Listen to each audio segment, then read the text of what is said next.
Welcome to Monday Night Live, the weekly training that guides professionals to financial prosperity. Join our community and start building your wealth. So guys, we're going to get started. But what I'd like to do is ask for audience participation rights. So whenever I do one of the calculators, I like to have a real life example. So real life example. So if any of you have a transaction right now that involves an investment property, could be anything, or you have a client who's looking for an investment property, and you want to check out. You just have a business, and as long as you know the some of the basic numbers, but particularly income. Even if you don't, we can make stuff up. But it's always more fun and more relevant when we have a live example. So raise your hand if you're working with anybody right now, or you yourself are looking at an investment property, or even if you have one under contract. Any takers? Okay. Well, we're going to make one up then. So let me share my screen and we'll go into that. If you do think of one and you want to try it out live in the class here, that would be awesome. All right, participants can see my screen. That's exactly what I want. Okay, can everybody see my screen? Thumbs up. All right, thank goodness. Yeah. All right. So this is what we call the opportunity evaluator. Again, we modeled it after the CCIM multifamily calculator. So I'm gonna treat this like it's a multifamily, but I'm gonna show you how you can use it even if you're dealing with a pizza shop, beauty salon, a garage, really any kind of business for that matter. So let's see, PF, so guys, PF put out there the link for the AI Huddle survey. If you haven't seen it or done that, however, just take it 30 seconds and you'll be done. All right. Okay, now back to this. The yellow box over here is really just data entry, just entering information about the property. And this is, I'm going to say, is multi-family 20-plex, okay? 20-unit apartment building. And we're going to call it money maker, all right? The rest of it I'm going to leave blank, but you can see that's where you can put in a location, the address, the location, the age of the property, condition, some of the high level items here. Over here on the right is where you're going to start to put in some of the meat and potatoes. So let's say we believe this is going to be $1 million sale, and we're going to put down $200,000. Okay, so we're going to put up here in purchase price 1 million. Okay, it'll format it for you, and then we're going to put down 20%. So we're gonna let's put down here to the loan. Let's put down here 800,000. All right, that's how much we're going to finance, and we're going to put in. Let's see here. 12 payments per year. All right. Interest rate we're going to say right now is 6.5%. We're going to amortize it for. Let's do something creative. We're going to amortize it for 30 years, but we're going to have a term of 15 years. So you'll see this in some commercial mortgages. They'll let you have a 15-year mortgage, but it's amortized over 30 years. So here's a pop quiz for you guys. If you have a mortgage with a term, it's a 15-year note, but it's amortized for 30 years. What does that mean is going to happen in 15 years? You can give it a short answer, long answer, but I just want to see. Let's get a couple answers and see what we get here. You're gonna have to either refinance or Sorry, sell. say that again. A refinance. Yeah, sell. they'll give you an opportunity generally to refinance, keep the money in their bank, or keep using their money. I guess that's to say. It's basically a balloon. And you've either got to pay it off one way or another, or refinance it. Now, a lot of commercial mortgages have a 5-year reset. Every 5 years, they're going to reset the interest rate. Okay, and that could happen here too. you could have, 2 or 3 interest rate payment changes in here. But essentially, what we're doing is we've got a $5,000 a month payment, okay? And again, up here in the green, we know where, if you notice when I filled out the financing information, it took the principal balance, right, and brought it up top here. And then it calculated how much we need to close on the property, which is of course $200,000.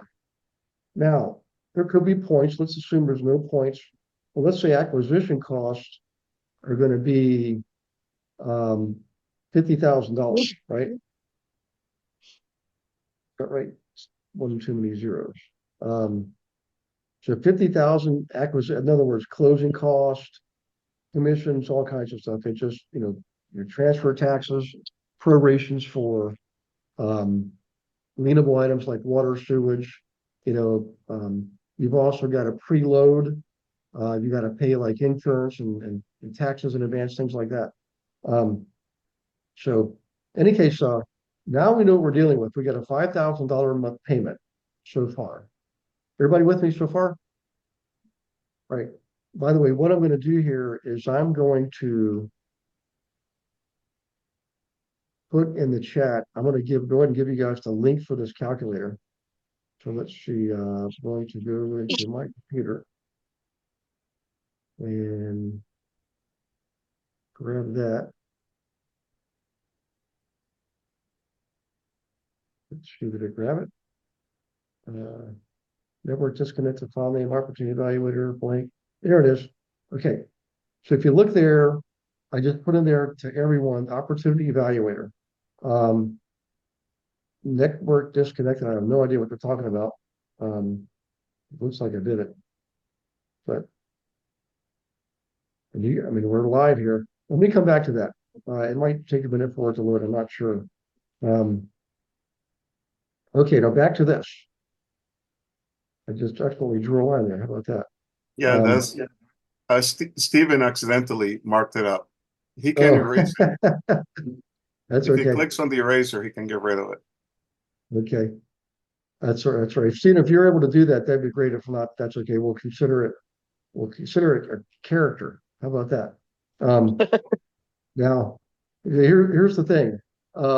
If you have office, retail, or warehouse, you're going to want to use the box on the left. Let's just assume we got a multifamily, and again, it's 20 units. So I'm going to say it has 5 3-bedroom, 1-bathroom units, 10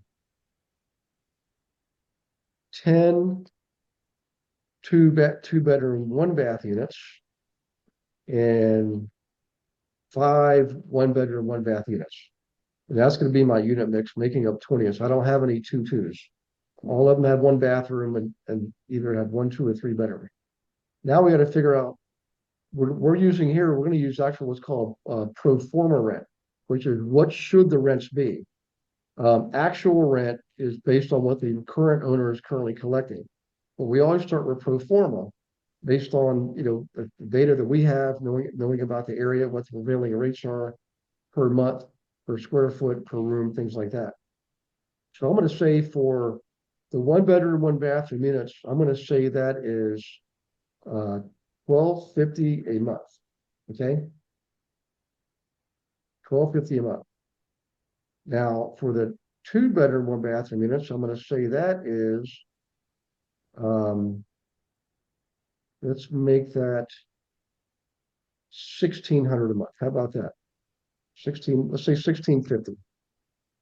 $1,650 a month for the 2-bedroom, 1-bathroom. So for the 3 bedrooms, I'm going to say that's $2,000 a month.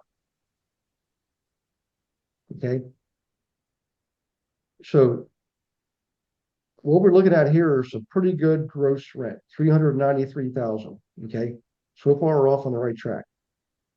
Now, if you do have questions, again, please raise them. I'm gonna lower the screen to show you where we put all of our expenses. Okay, operating costs. So in any case, I'm going to assume a 2.5% vacancy rate. Actually, it rounded up to 3%. Let's just keep it at 3%, which is going to cost me about $10,000 a year. Okay.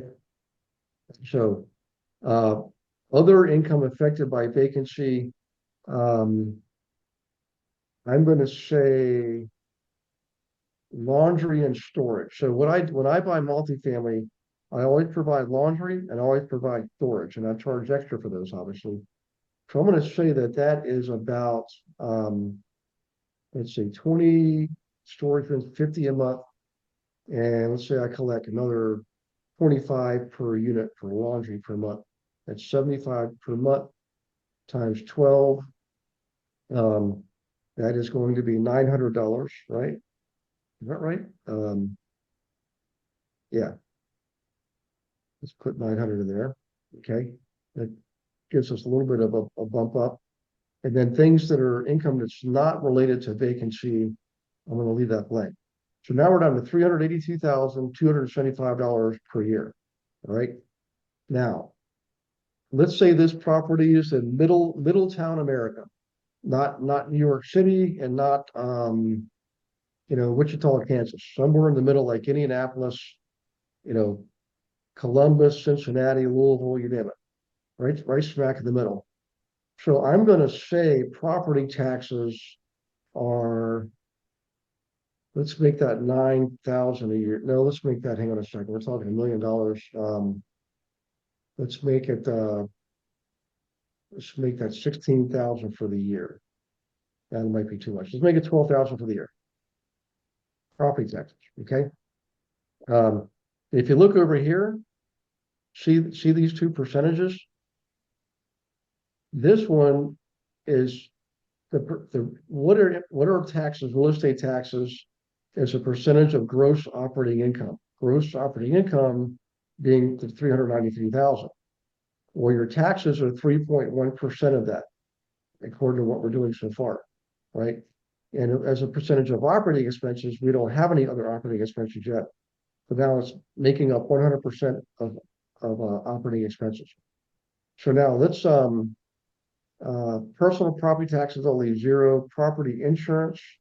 I'm going to say that's all gone up. So I'm going to say that's 24,000 for the year. Okay.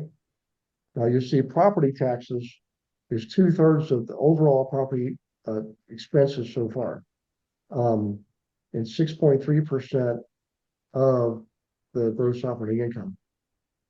All right, management, I'm going to say is, let's say that's 20, let's say 30,000 for the year. Okay. For property management. I'm going to leave payroll blank. Expenses, benefit, blah, blah, blah. Like repairs and maintenance and materials. I'm going to say that is 24,000 for the year. Okay. And I'll leave the rest, that's going to include labor. Make that include labor. For utilities, you're going to probably have some electric. And let's say that is 4,800 for the year for common areas. Okay. The tenants all pay their own. You're going to have water. So that's going to cost you. Let's say it's water, sewer combined. That's going to be another 24,000 for the year. Okay. Let's see. Accounting and legal, that's not going to be much. Maybe 1,200. Okay. Advertising, permits. I could easily call that 1,200 per month for placing ads. Actually, I should have put that. I'm going to leave that blank. That's not. I'm sure that. We'll just leave it the way it is. I put it in the wrong thing. Supplies, that's not going to be much. Maybe 600 for the year. I'm going to combine lawn care, landscaping, and snow removal. Down here in one fee. So lawn care, landscaping, snow removal. Man, you could easily, I could add up really easily. We could say And if we say 6,000 a year, that's 500 a month. That's probably a little too much. Let's say 400 per month, so 4,800 for the year. Okay. Would trash removal be considered part of landscaping? Because in some yeah, states, huh? we should put a figure there. You're right, Pia. Yeah, because in California, trash removal is not by the city, or it's like you have to pay for it. no, it's not paid for the property taxes, in other words. Yeah, and actually, in some cities here in Massachusetts, they're beginning to force us to buy special trash bags. Oh wow. Otherwise, they won't pick up the trash. Oh wow. Yeah. That's a new gimmick, because I'm guessing the cost of the trash collection is built into the cost of the bag. Mm-hmm. So the more bags you use, the more you pay. That's actually pretty smart, you know. But let's say we're going to spend. I mean, I used to have some big bins. Let's just say 1,200 for the year. They come once a week and empty the big bins. Well, let's see how we're doing so far. Annual operating expenses. I'm sorry, net operating income. So that's your up here, gross operating income, less vacancies, minus all your expenses, leaves you with 254,000 a year, right? Um, and your annual debt service is 60,000 for the year. That's just principal and interest, not we could kind of for taxes and insurance in here. Um, so the debt coverage ratio is 4.194, cap rate's 25%. And I bet you if I told you guys I had a property like this for sale right now, and you could buy it with owner financing, 100% financing, how many of you would be going to your phone right now? I would in a heartbeat. So, in any case, cap rate is if what it really is if you take your net operating income, right, without debt service being in there, and divide it by the the overall cost of the property, that's your cap rate. Okay. Now, if you take the cash on cash return, that's different. That's the money, your net operating income, including debt service. And in this case, it's divided by the money you put down, the 200,000, not the 100 million, not the $1 million price tag. Okay. So I'm not going to go over all that kind of stuff tonight. I mean, we can if you guys want to. I just want to show you this calculator, but based on what I'm putting in here, where would you say where would we change our figures to be more realistic? I mean, there is no place on the planet right now that's decent. We're going to get a 25% cap rate or a debt coverage ratio over 4%. Most debt coverage ratios are below 2%, usually somewhere between 1 and 2%. In banks, the debt coverage ratio the banks like to see in a somewhat tight market, they're going to be closer to 1%, maybe 1.25. But if you're in a looser market, they might go up closer to as high as 1.75, even 2%, you know. So in any case, any questions on the calculator so far? Let's see. There's a question from Jeff. When are we getting it? Where are we getting the calculator? The calculator. Let me try that again. I don't know why it didn't take it the first time. I just did this earlier today and was able to load up a pretty hefty document. So I'm going to try it again. Let's see if this works this time. So I'm still getting this network disconnected. I have no idea why, because clearly we're on the network. I think what it is the size problem, but I have no idea why. So here's what we'll do, guys. I'm going to make sure Sugar has this. It'll go out on tomorrow's email. So everybody that's in class tonight, as long as you registered, if you're using someone else's login, they're going to get the email. But as long as you register for class tonight, when you get the email tomorrow, it's going to have this calculator in it. Okay. So I apologize. I don't know if you can see my screen. Can you see that message? And it's like if if you click on the opportunity evaluator in the chat box, if you hover over it, I'm getting a message that says 48.5 kilobyte, click to retry. You It's guys able no, to see that in the chat box? no. Not even showing up. Okay. All right. So I don't want to waste any more time on that. We'll get it to you in the email. It goes out tomorrow. Um, but what numbers do you think we should be adjusting here to be more realistic? In other words, do you think the rents are realistic?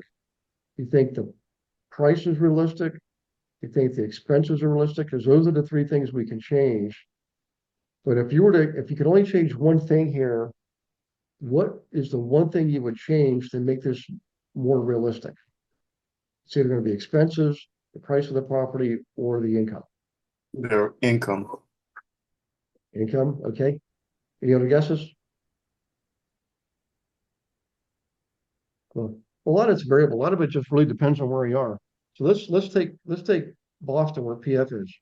So PF, if we had a 20 unit building, it's making 400,000 a year gross rental income. Do you think we'll be able to get that for $1 million up in Boston?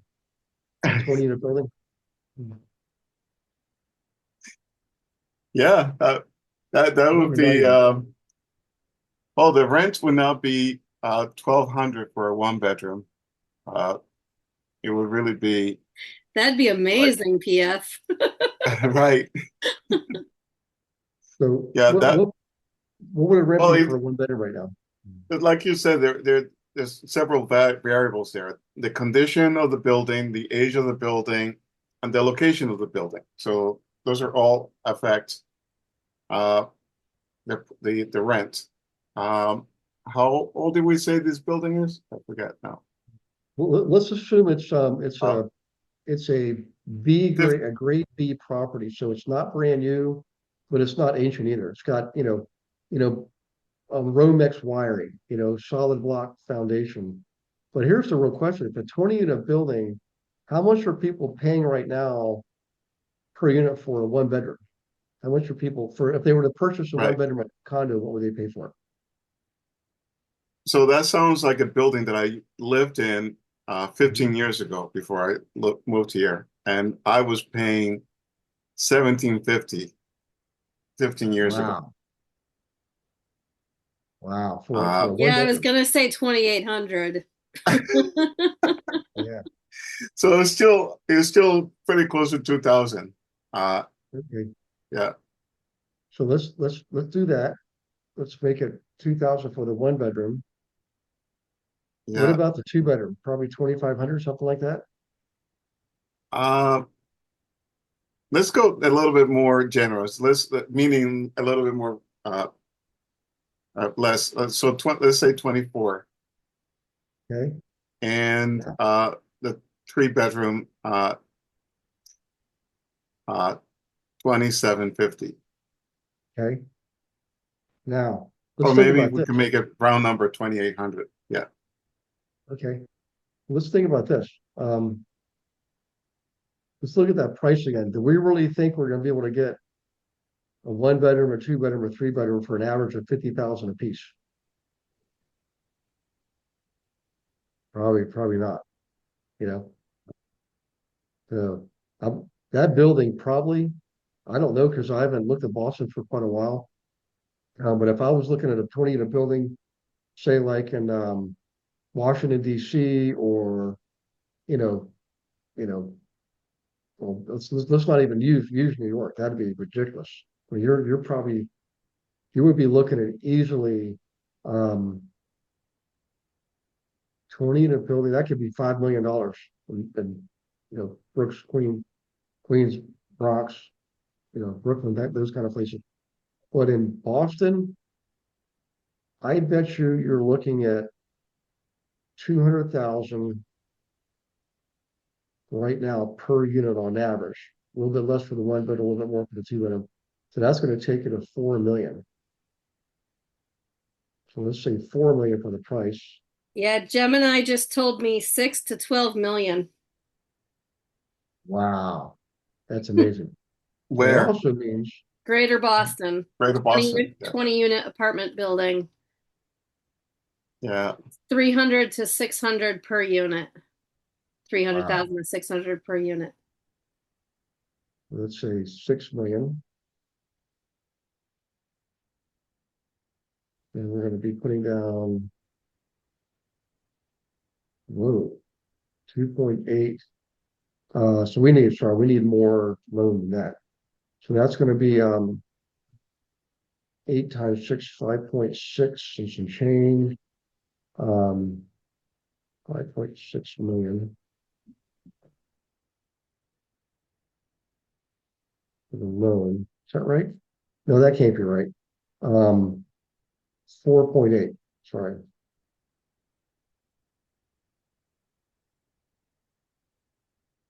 $3.8 million. All right, 4.8 million for the loan. That's right. 1.2 for the down payment, 50,000 closing cost. Now let's go down and look at this. Much more realistic. Look at that. Debt coverage ratio 1.189, right on the line. You kind of want to see 1.2, but it's 11 basis points away. It's pretty close. 7.2% cap rate. I can tell you right now in Boston right now, if you get a 7.2 cap rate, that's really good. And you're probably in the threes at best. So, in any case, couple things here. Again, if you look at these ratios, percentage of gross operating income, when you look at these, you want to see if these are in alignment with other properties that you own or other properties in the area.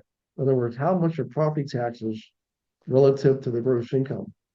How much are property taxes relative to all the expenses in general?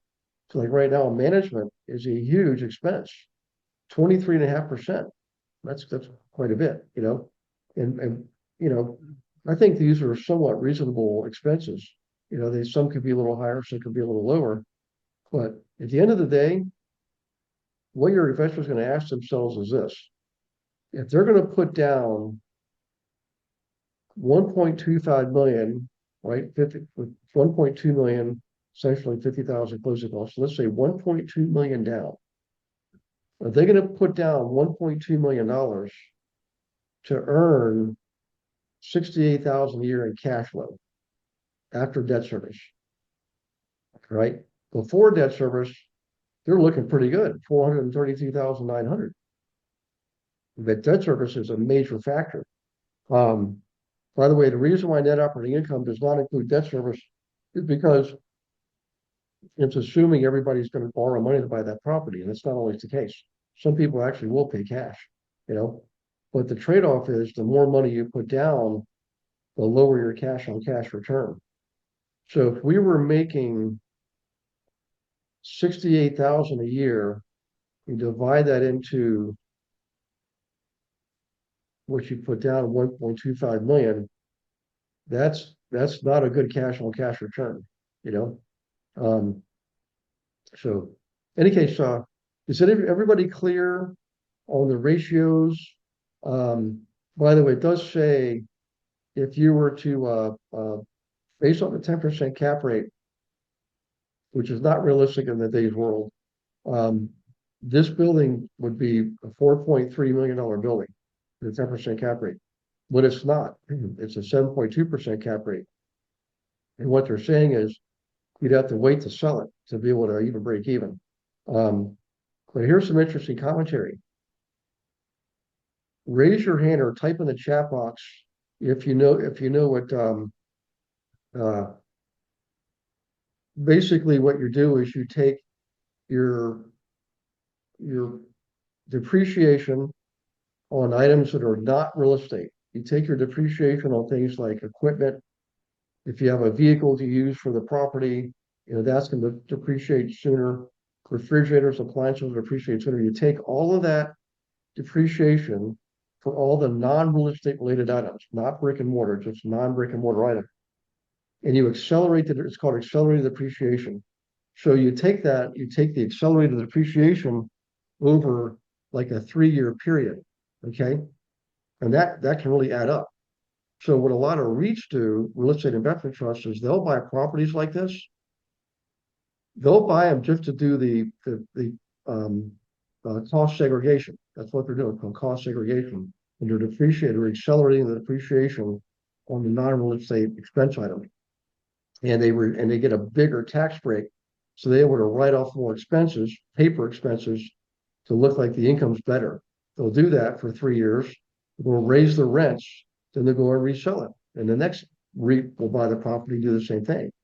So remember, when you're dealing with investors, it's not always the cash on cash return. It's not always a net operating income. They're doing calculations on cost segregation to see how much it's going to get them in tax savings. Okay. And if they can make a deal on that and net their investors, 10%, they'll buy the building, right? And then again, they're going to sell it 3 years, 5 years later. And let the next person do the same thing. Because you get all those things you wrote off, the new buyer gets to write them all over again, So in any case, let me do a stop share here. Let's see. Robert said 3 million there. Jeff said more like 3 million now. Cost segregation study. Robert, thank you. Yep. 200. Let's see, 2 million. I guess that's 275 cheapest here. This is Southern Oregon.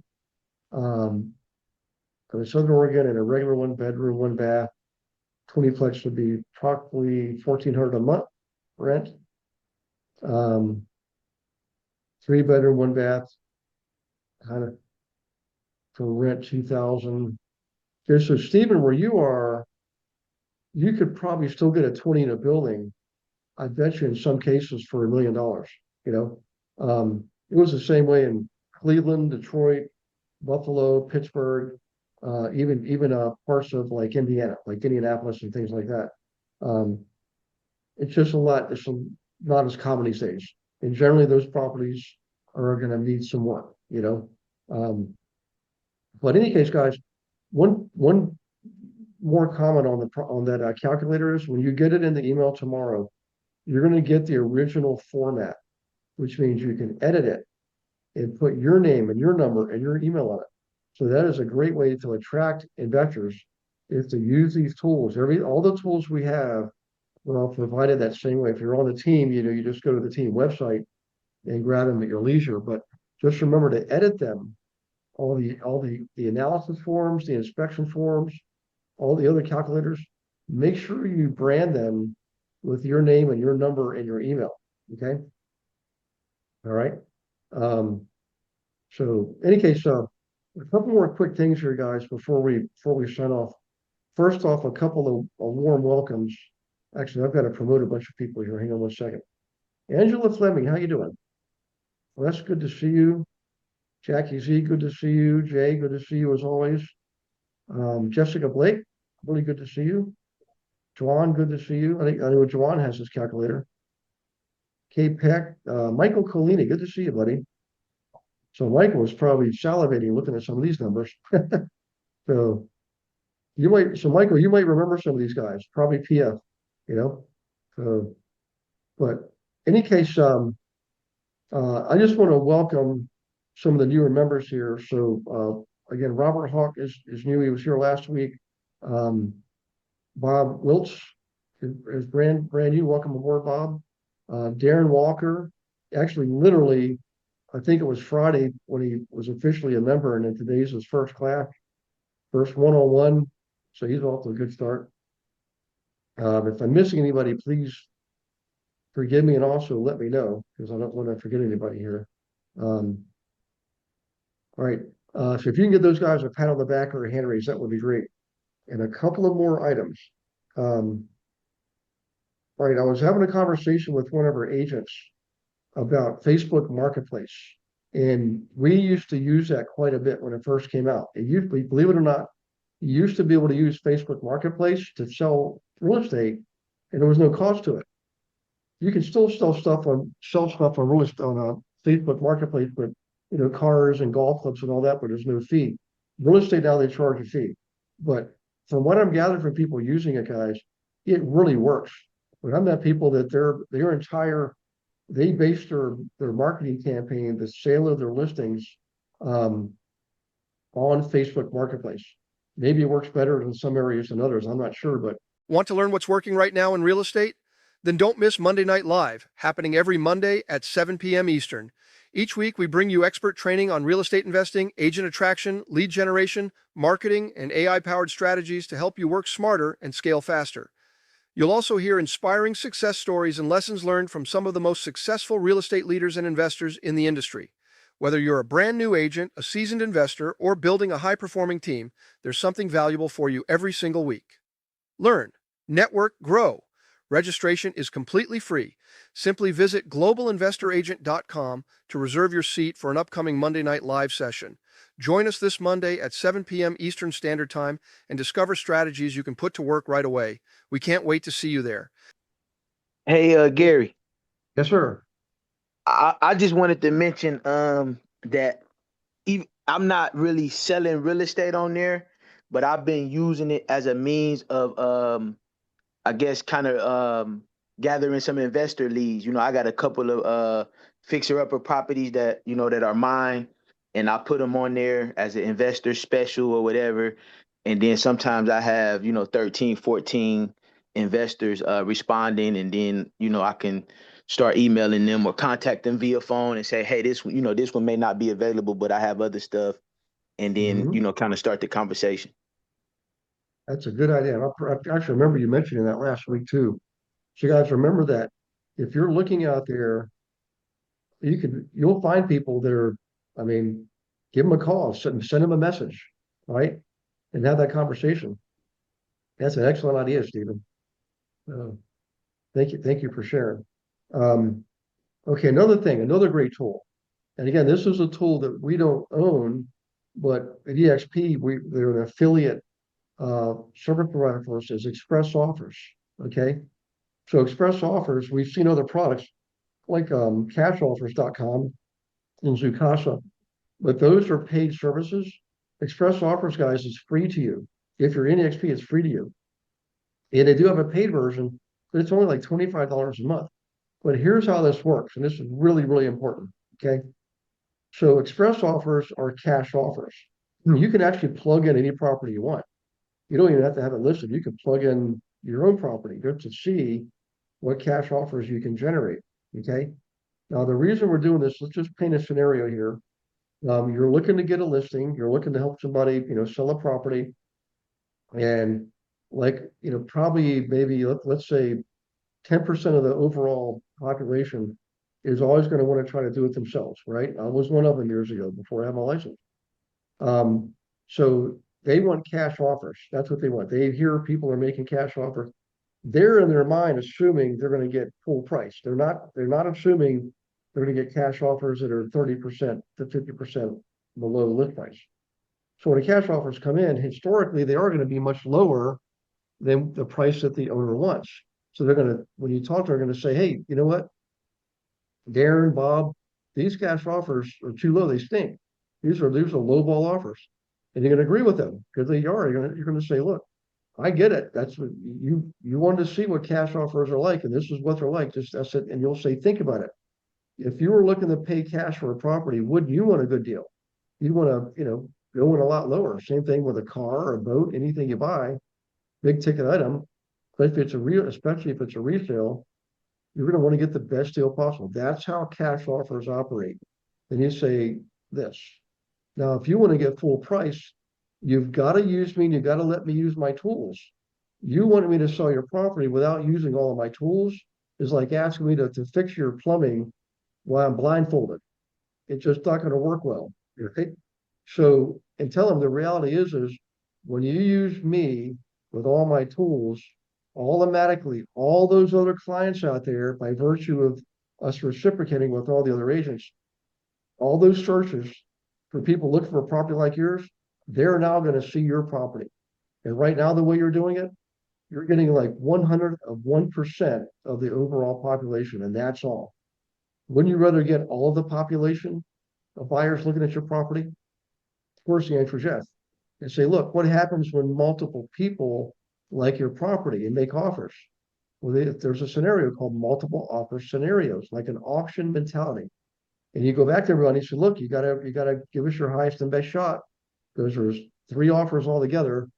We'll give you 24 hours, come back with a, give us your best offer, right? And if you still get 2 offers, do the same thing again. But the point you're trying to make to this owner is say, look, what happens when we have multiple bidders for your property? What happens to the price of the property? It goes up. And tell them, say, look, you're going to make more money doing it that way than the way you're trying to do it now. Far more money. It's probably going to be way more than enough to pay for me, And by the way, who's taking the risk in this scenario? When you list somebody's property, who's taking the risk? You or the owner? We are. So tell them that. Say, look, I'm the one who went to school. I'm paying for the MLS. I'm paying for my association dues. I'm paying for all the marketing costs. I'm doing all of that out of my own pocket with no guarantee I'm going to sell your property. And more importantly, you have the ultimate veto power. You can say no to every single offer, not a thing I can do about it. But one thing for sure, you will definitely know what your what your property would sell for. Would you at least like to know what your property would sell for? If you do, great. Let's get it listed and see what offers come in. You might actually get one you like. If you don't, you didn't lose a dime. So that's your value proposition. And that's why we like express offers.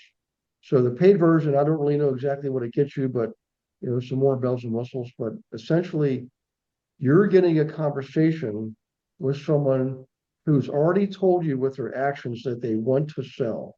The only question is what price can we get them? You're going to get them a much better price using your tools. Okay, any questions on that, guys? On express offers, how we use it, why we use it. Okay, the basically what I call the pitch. Okay, has anybody done this before with this or any other cash offer system? So express offers is basically you're inputting the property details, and then proposed cash offer will come out of the system based on whatever Correct. data. Okay. And then Mul- mul- essentially Mhm. you're saying you utilize that as a pitch with the seller to say, hey, this is, what you would get if you trying to sell it yourself or a cash offer. But if you use me and my tools and access to the MLS, you can get a potentially greater offer. Absolutely. Yep. Okay. You got it. Um, okay, let's see. One more thing, something else that really helped us sell a property is, we've been touting assumable mortgages for about 2 months now, probably more like 3 months. Okay. Um, so the way assumable mortgages work is this. Every property that's financed with either FHA, VA, or USDA is 100% assumable. Okay. Across the board. Now, the one restriction is on a VA offer, on a VA mortgage, if a non-veteran assumes a VA mortgage, which is perfectly legal. The only downside to the veteran is while they do get release of liability, they're no longer responsible for the payment of the loan. So if the loan goes in default, they're not, it doesn't hurt their credit. So they get release of liability, but what they do not get is the release of their eligibility, the total amount. So eligibility is how much they can buy. In other words, let's say a colonel been in the service for 20 years, and he has VA eligibility to $1 million, right? And he's retiring, he's going to move to Florida and live the salt life. So he wants to sell his house that he just bought during the peak of the pandemic, but he got a great rate. He got 3% rate, and he's got a $800,000 mortgage on the property. He's going to sell it for $1 million. So, but remember, he didn't have to put any money down. The veteran doesn't have to put money down. So he financed $1 million, but the loan is now down to 200,000. What he could do is accept 200,000 in lieu of the equity and let the buyer assume his mortgage. The challenge he's going to have is if it's a non-veteran, his eligibility is now reduced by the 800,000. That debt takes away is subtracted from his eligibility. So if his eligibility is $1 million, he can only finance another 200,000 because he's already got 800 tied up into this property. So when another veteran assumes a veteran mortgage, a VA mortgage, then they get released of liability and they get full eligibility back.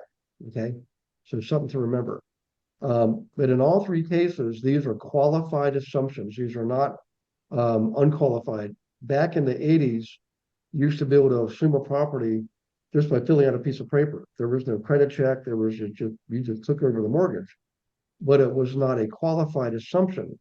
So the seller maintained liability, right? But if you default on that payment, it goes back to the original seller. That was the downside of those assumable mortgages. These assumable mortgages are qualified. It's the same qualification process as if they got their own new mortgage to buy the property. Okay. But in any case, now we got through the technical stuff. Here's how you use this. Right now, if you're to approach 100 buyers, and you ask them, why aren't they buying right now? What do you think their most common answer would be? Why are they waiting? Why are they not buying right now? Waiting for the interest rate. Waiting for the interest rates to go down. Yeah, because they saw 3.5%. They saw 2.5%. Like, what's going to happen again? Well, I got bad news for them. I'm not saying it will never happen again, but you know what? How long did it take them? When was the last time we saw a 3%? 60 years ago. So, I don't really see that happening anytime soon, quite frankly. But what you can tell them is say, look, that's a valid objection. However, if I could find, this is what you want to say to them, if I could find you the property that you want in a mortgage that you can assume with the 3% mortgage, would you be open to coming to take a look at that? That's how you word that. If I could, would you? If I could show you, would you want to go take a look at it? That's your pitch. Okay. So what we do is we have a system called Real eFlow. Jack, you know what? I'll just show it to you. I'll show you exactly what to do. All right. And I've got an announcement to make once I've done this. So let me go to Street Smart. And let's go to the search bar. So we're going to find, hey, PF, what county is Boston in? Boston itself is Suffolk. Colfax? Suffolk. Oh, Suffolk County. Thank you. Yes. F. Mass. There you go. Okay. Now look at that. Massachusetts is so creative. Look at that giant diving board they stuck out in the middle of the ocean that they drew a line around for the county. That is They're fun. projecting the harbor is going to extend. It must be build like out a there. shipping lane or something. Or it could have to do with incoming flight patterns or something. I'm not sure, but I think you had 164,000 properties there. What we're going to do is, this is for everybody on the team. This is one of our most favorite tools. So I'm going to be looking for, I'm going to eliminate other and eliminate apartment. I'm going to eliminate multifamily. So I'm looking for a single family condo or townhome because those are the most commonly bought properties. I'm looking for people with low equity. There's 4,955 of them have 20% or less equity. In other words, they owe 80% or more of what they own. We got almost 5,000 properties with low equity, because that's important. Why is it important? Because the second objection people looking at assumption are going to have is, I don't know if I can afford to give the owner the equity. I might not have all that money to give them. So we can say, look, if you could do 20%, I can get you the property, right? And by the way, I'll help you identify your target audience. If you guys want to write this down, particularly those of you who are not on the team, the assumable mortgage campaign works really, really well with people who are moving up. In other words, they're buying a second home. It's just not their vacation home. They're just moving out of the little house and now the bigger house because they got 3 kids. And they knew from the first time around they had to pay PMI, right? They put down 5% or 3%, and they had to pay the mortgage insurance premium. Here they don't want to do that. They want to avoid that ridiculous expense. The only way they can do it is to put down 20% or more. That's why we look for properties with 20% or less equity. All right, now we're going to go down here to mortgage information. We're going to select FHA, USDA, and a VA. All three 100% assumable. All right. That takes us down to 218 properties. Starting to get pretty good, isn't it? Well, we got 218 properties that are assumable, but now we got to put in a maximum interest rate. So let's say 4%. The reason I chose 4 is historically speaking, to have a good assumable mortgage market, a market where people actually will assume the mortgages and buy the properties, you've got it, your interest rates on the assumable mortgage should be 2 percentage points less than the current prevailing rates. So current prevailing rates right now are all in the 6s with a very few exceptions. So I can guarantee these people, I can get them 2% less on an interest rate and 20% down or less on the purchase. Now I've got myself a market. So I'm going to take these 61 properties, there's 61 of them, right? Let's just look at one of these. Here's one on Shirley Street. Okay. I got all the information. I know all the scores, the market values. I know that they're behind on property taxes, for example. I guess, of course, we know they have low equity, the long-term owner. We know the owner's name. We know where they live, which is the actual subject property, 117 Shirley. But if we go down here, we get property insights, financial insights. We're going to get more details in a second. But we know the mortgage amount. We know the estimated principal balance. We know the loan to value. After repair value, that's the automated value method. The true market value, the assessed value, property taxes, and the last ball this for $110,000 in 1995. But we're going to get more information here in a second. We got through all the construction, all that. We actually know who made the loan. Leader One Financial, they made a loan on 2021, 2.8%. And it has a maturity date of 2051. Okay. We got the rate, we got the term. It's a standalone refi. So we have all the information we need. Okay. So let me explain what we do with this. I'm going to give you the exact campaign right now. And I'm going to go over this in more detail on September 21st. I'm going to give you the exact, we're going to go through every single step. I actually did a podcast on it last week, and that podcast is being published the week after next to talk about the assumable mortgage. So what we're going to do is we're going to do a presentation on Canva. Out of those 61 properties, we're going to pick the one with the prettiest pictures, and through Canva, we're going to have Canva change the orientation of the photos, change some of the coloring, change the interior, the furniture of the interior pictures, and do a slideshow in Canva with a little bit of music. And in the description, we're going to put in there, how would you like to buy a house just like this with a 2.8% mortgage, fully assumable, with less than 20% down, right in the heart of Boston? Would you like to see that? And we get all those buyers saying yes. We're going to put that on Facebook, YouTube, LinkedIn, Instagram, TikTok, X, you name it. We're going to send it out in emails, right? We're going to create a link to the Canva video, a clickable link, and put that in text messages. We're going to send it out to everybody everywhere. Okay. We're going to get all those buyers, bring them back, talk to one of our trusty lenders, like Success Lending, right? Have them qualify these people, get them pre-approved for the assumption, and then guess where we're going next? We're going right back to those owners, because those properties were not on the MLS. We're going to get the listing on probably 10 to 20% of those. All right, we're going to get the listing. All right, and then we're going to get both ends of the deal. We've already got the buyer.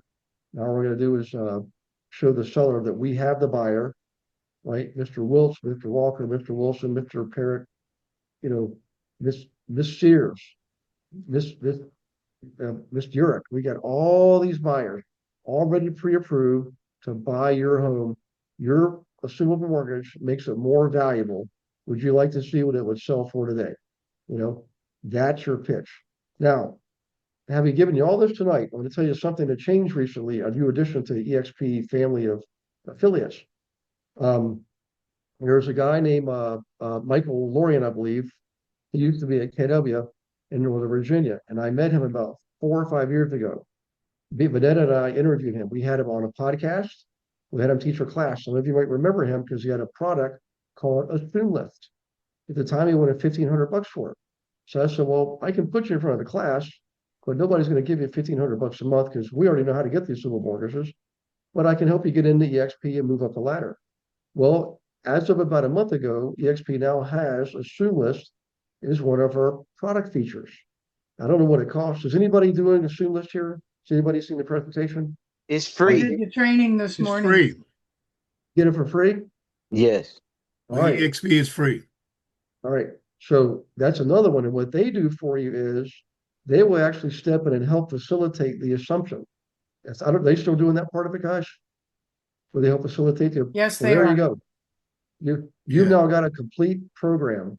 They to have get yourself- a they got the platform a lot what you just did. Basically, you could type your zip code in there, and all the assumable mortgages in your zip code will come up with all of the information and so forth and so on. Awesome. Yeah. I did the I tell you training this morning and they walked us through how to sign up as an EXP person because it's if you do it wrong, you're screwed. And then Okay. I found out they don't do Oregon. No kidding. Yeah. Yeah, they don't do New Oregon. York and they don't do Oregon. I don't know about the other states. Lisa, we got to do something about that. It's good information though. I learned a lot and it's Yeah. a wonderful addition. So yeah, it's a good training. But you know, they say it's an hour. It lasted an hour and a half, but every bit of it was good. Well, you know what, Lisa? You can still do assumable mortgages yourself. Just because they're not doing it doesn't mean you can't assume mortgages in Oregon because those are federal loans. A state cannot override federal, those are quasi-government agencies. They showed everybody how to use it as a tool to get clients and Right. and then they will walk you through all of the assumable mortgage, stuff that is apparently the banks don't like to do them because they're going to lose money. So anyway, yeah, it was worth it. Anybody who's interested, I put the link in the thing, the EXP link. Be very careful that you don't click the wrong link because she said once you're in there wrong, it's a problem. Okay. Well, I tell you what, guys, I'm not trying to be a dictator here, but I'm telling you right now, if you're on the GIA team, you need to be part of that. Use assumable mortgages for part of your business now, because the challenge we're having is the market we're in. We've got the overall economy. Here's the fact: the overall economy is still very, very strong.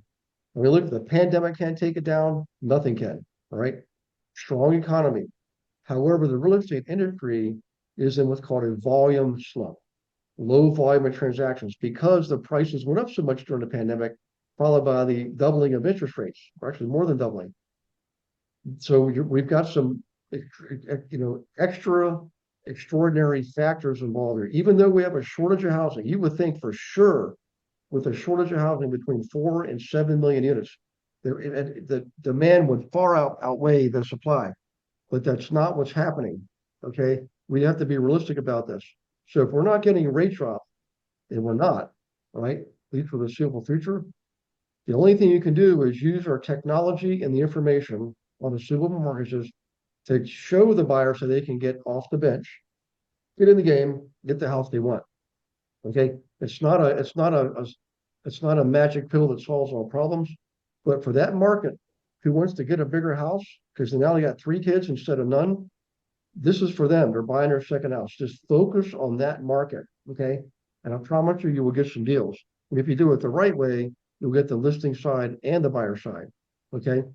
Because right now, there's not many other games in the town right now, guys. That's pretty much that's the big game. What you will see down the road is more foreclosures and things like that.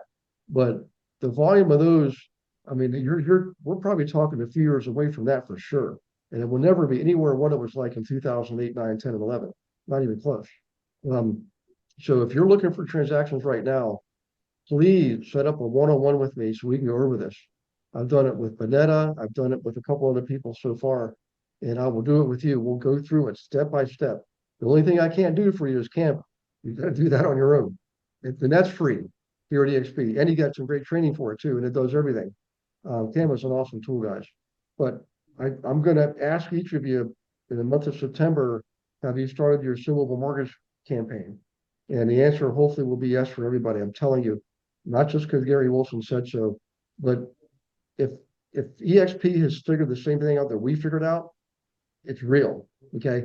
I mean, Glenn Sanford's I was going to say way more smarter. Isn't that how that's for being comical? He's way smarter than I am. All right. I've got access to data. He's got access to more access to more data. So if we're doing it at the EXP level, it must be something really important. So do that. Um, Sign up for Express Offers, which is also free, and uh, and use like Steven said. Hey, Steven, so when you're out on a Facebook Marketplace, um, what are you actually doing to find are you looking for the people selling and you're just calling to see if they want to buy more? Or what's your angle there? What's your actual pitch, if you don't mind, I'm looking for investors. So when I put the house up, I take, 6, 7 pictures, almost like a listing, and I put it on there and I, promote investor special, give some numbers for the property sale price, ARV, things of that nature.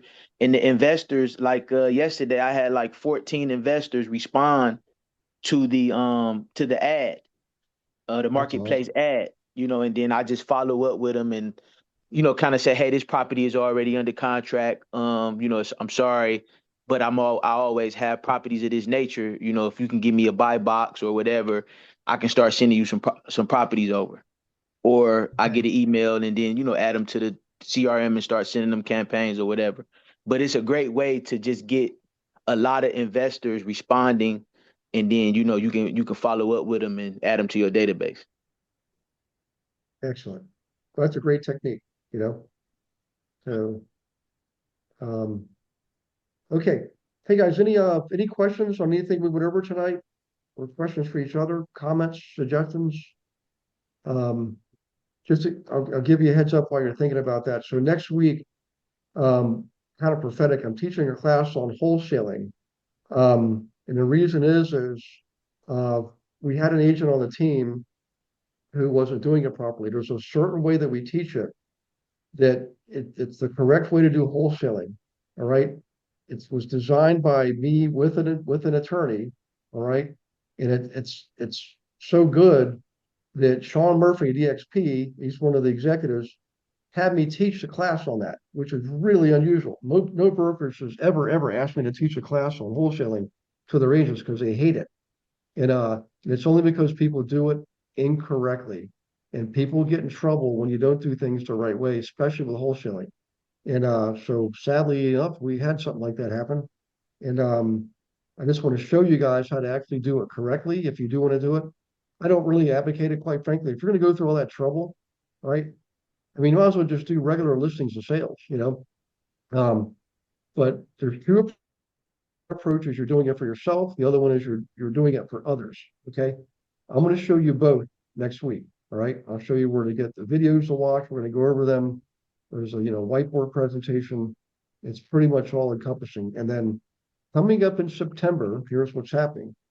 So on September 14th, um, I think Jess sent an email out today, and it was about an opportunity dealing with essentially, for lack of a better term, tiny homes. Um, so it is for real, and I'm trying to find that's September 14th. Okay, September 14th, because the first Monday of September is Labor Day. I'm sorry, yeah, Labor Day. No class on Labor Day. All right. In fact, the offices are closed on Monday, Labor Day, Monday the 7th. The 14th is a class on this opportunity. You want to pay attention to it because if you have clients that are looking to put ADUs in their yard, or they're simply looking to buy a vacation home in like California, Florida, Texas, or even in other countries, this is the way you can participate in that and get a nice little payday out of it too. All right, that's the 14th. On the 21st, I'm going to teach a full class on the assumable mortgage campaign. 21st. On the 28th, Mike Ferrante from Cleveland is going to come and teach a class for us on what he does with his team. He and I are absolute business twins. I mean, we don't look anything alike, but in terms of our business model, he and I both follow the same exact path. And he's one of the few people in the country that I've ever met that has done it the way I do it. And I've taught 24,000 people in all the states and 3 Canadian provinces. And he's the only one I've seen as closest to what we're doing here on our team. He's going to come teach for us. We became really good friends at a different company, but you know what? His heart's in the right place. He's smart. He's going to show you some of the tricks of his trade that you can use and implement here as well. So, in any case, that is it for me. Let me check the chat box.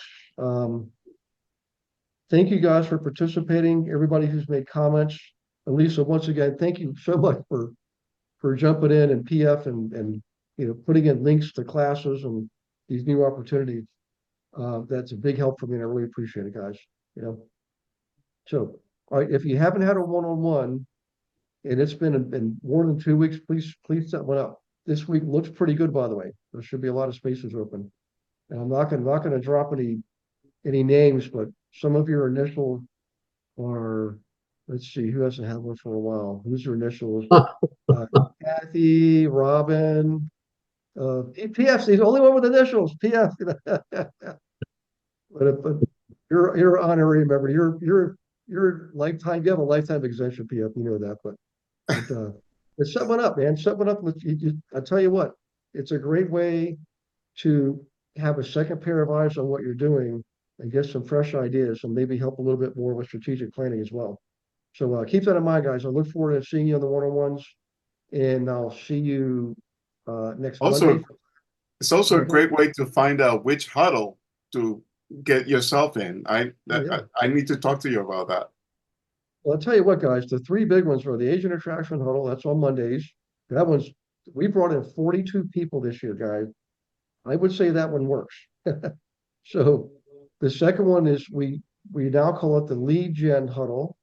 Okay, and that's on Wednesdays, 11:30 Eastern. It was for investors, but we opened up to be lead generation for everybody. So that will never run out of content. The new AI huddle is every other Thursday at 7 Eastern. The first one was last Thursday. And the last but not least is the CAP program, Certified Affordable Housing Program. So ultimately, Rose Michelle is going to lead the AI one. Lisa Watson is on tonight. She's leading the CAP program, right? And that's the 3rd Wednesday of every month, right? So the 2nd Wednesday is the team mastermind, right? The once a month call. And then the following Wednesday is the CAP program, Certified Affordable Housing Provider. And it's not what it sounds like. It's not you're trying to get people who have bad credit fixed up. And there's some of that, but it's not affordable housing in the traditional sense.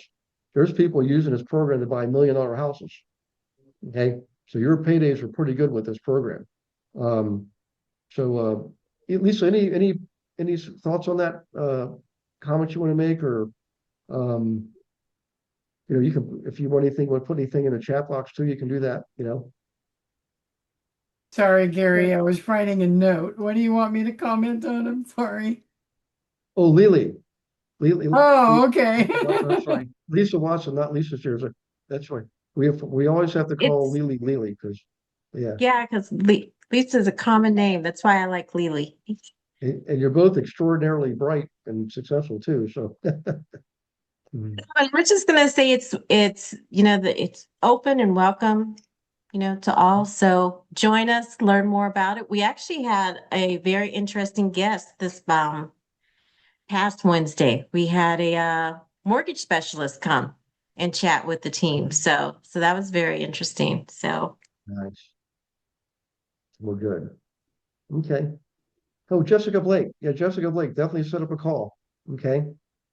We were doing good there for a while, but we got to catch up. Yeah, we'll get you set up. And Juan, hope you're doing well. I'm trying to figure. I haven't heard from Terry Alexander. I'm not sure what happened there, but hopefully we can get her back on track so she could be a partner for you. Okay, listen, guys. Hope you have a wonderful night. Michael Colini, man, it's always good to see you, brother. Join us anytime, and if you ever want to talk to me, you know, you can call me, text me, or set up a call if you want to do the Zoom thing, you know? So Thanks, Gary. you're very welcome. All right, you guys have a great night, okay? All right, take care. Bye-bye. Good night. Thank you for watching Monday Night Live. Consider subscribing. Agents, want to learn more? Schedule a call with Gary using the link in the description.